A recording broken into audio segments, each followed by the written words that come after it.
Question करते हैं। दो एरोप्लेन हैं ए और बी, वो सेम वर्टिकल प्लेन में 30 और 60 डिग्री एंगल से, है ना, ये जा रहे हैं। तो ये जो रेड वाला जो डायरेक्शन है ये प्लेन ए का डायरेक्शन है, ये प्लेन ए हो गया, ठीक है।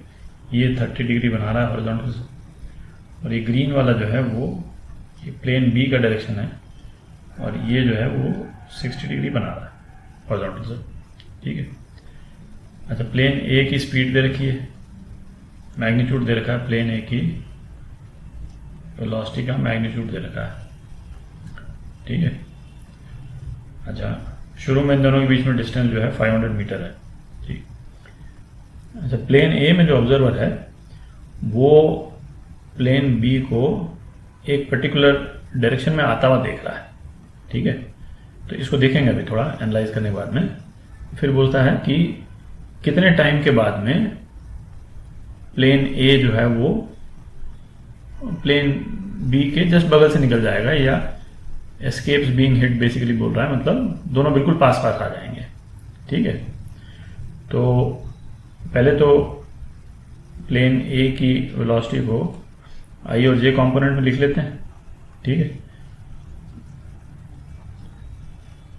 तो ये क्या हुआ, 100√3 cos 30i plus 100√3 sin 30j। ये प्लेन ए की वेलोसिटी हो गई, तो ये कितना हो गया, 150i प्लस 50√3j, ठीक है। प्लेन बी की वेलोसिटी का तो मैग्नीट्यूड नहीं दिया है कि नहीं, वो तो उसको वी बी अपन मान लेंगे, डायरेक्शन केवल दे रखा है, तो डायरेक्शन इसका ये है, तो वी बी भी लिख लेते हैं। और वी बी क्या हो गया, वी बी जो इसका मैग्नीट्यूड वेलोसिटी का, बी की वेलोसिटी का मैग्नीट्यूड जो अपने को मालूम नहीं है, cos 60i plus v b sine 60j। तो ये कितना हो गया, वी बी बाई 2i प्लस √3/2 वी बी जे। तो अब ये जो बोल रहा है observer in a finds plane b, है ना, ऑब्जर्वर इन ए बी को देख रहा है, तो velocity of B as seen by A, ठीक है, ये हमको लाना है। फिर हम देखेंगे कि वो क्या दे रखा है।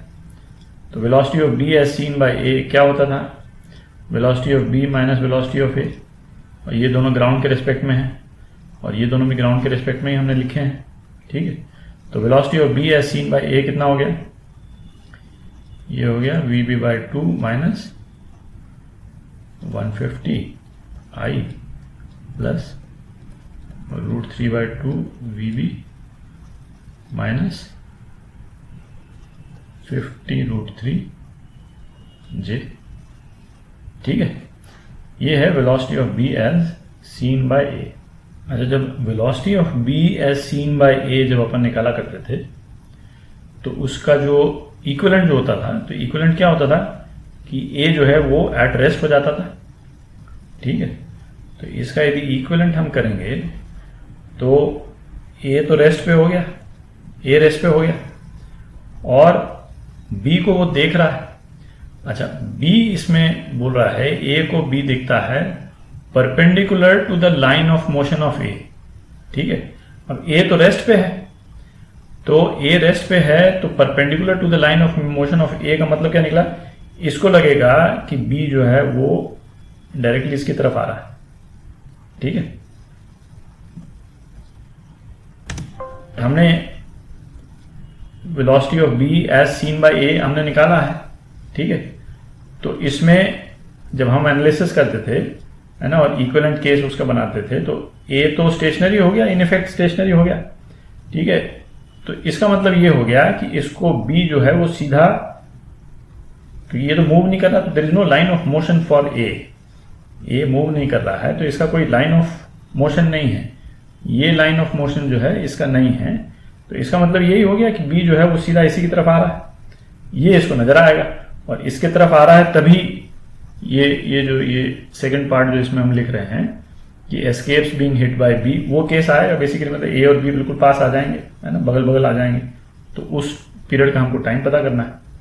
ठीक है, तो ये लाइन ऑफ मोशन होने का मतलब क्या निकला कि velocity of B as seen by A में कोई वाई कंपोनेंट नहीं है, मतलब जे वाले डायरेक्शन में, ऊपर के डायरेक्शन में कोई कंपोनेंट नहीं, तभी तो ये सीधा इसी की तरफ आ रहा है कि नहीं, सीधा इसी की तरफ आ रहा है इस तरह से। तो ये कंपोनेंट जीरो है, तो ये कंपोनेंट जीरो होने का मतलब क्या निकला, 3/2 वी बी माइनस 50√3 जीरो हो गया। ठीक है, इसका मतलब क्या हो गया, वी बी कितना आ गया, 100 मीटर पर सेकंड आ गया। ठीक है, थोड़ी जगह बना लें। ठीक है, थोड़ी जगह बना लेते हैं। तो वी बी ए कितना हो गया, वी बी ए, ये 100 हम यहाँ पे डाल दें, माइनस 50 आई, और ये तो हम जीरो कर ही दिया। तो ए को बी जो है वो 50 मीटर पर सेकंड की स्पीड से अपने तरफ आता हुआ नजर आएगा। ठीक है, नहीं ये क्या कर दिया मैंने,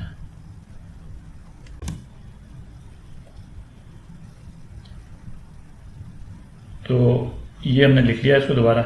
ठीक है, अब वी बी ए कितना हो जाएगा, वी बी की वैल्यू इसमें डाल दें, तो ये हो जाएगा -100 आई और प्लस 0। ठीक है, ये इसको तो हमने 0 कर ही दिया। तो ए को बी जो है वो 100 मीटर पर सेकंड की स्पीड से अपनी तरफ आता हुआ नजर आएगा। ठीक है, ये इसका मतलब निकला है कि नहीं। तो अब क्या पूछ रहा है इसमें, अच्छा शुरू में था इन दोनों के बीच में डिस्टेंस था 500 मीटर था डिस्टेंस, इन दोनों के बीच में क्या डिस्टेंस था, 500 मीटर था। तो पूछ रहा है कि कितने टाइम में, है ना, A just escapes being hit by B, basically मतलब कि दोनों बिल्कुल पास पास कितने टाइम में आ जाएंगे। तो ये हो जाएगा, है ना, डी अपॉन ये वी बी ए कितना हो गया, 500/100, 5 सेकंड हो गया। ठीक है, तो ये आपका आंसर। तो इसको, इस वाले क्वेश्चन को, है ना, अपन ने एक क्वेश्चन और किया था जो था कि 2, है ना, यदि आपको याद हो तो अपन ने ये क्वेश्चन और किया था, तो उसको भी एक बार दोबारा जा करके देख लें, है ना, जिसमें मतलब एक लाइन में 2 कारें जा रही थी, है ना, 2 कार जा रही थी और प्लेन जा रहा था, एक प्लेन जा रहा था। तो एक कार को तो वो ऐसे परपेंडिकुलर सा होता हुआ नजर आता है और दूसरे कार को वो एक पर्टिकुलर एंगल में आता हुआ नजर आता है। ठीक है, तो उस क्वेश्चन को कैसे किया था उसको भी दोबारा देख लें, ये बिल्कुल सिमिलर टाइप का क्वेश्चन है। बस एक चीज ध्यान रखें, उसमें ये ऐसे मूव कर रहे हैं और प्लेन जो है वो ऐसे मूव कर रहा है। ठीक है, तो उस केस में हमने एक दूसरे कंपोनेंट को 0 किया था, इस केस में दूसरे कंपोनेंट किया, दोनों को अच्छे से कंपेयर कर लें। ठीक है, वो तो सिमिलर टाइप का क्वेश्चन है, तो उससे ये वाला कॉन्सेप्ट जो है कि दूसरा जो बॉडी है वो किस तरह से आती हुई नजर आती है, वो अच्छे से क्लियर हो जाएगा। ठीक है।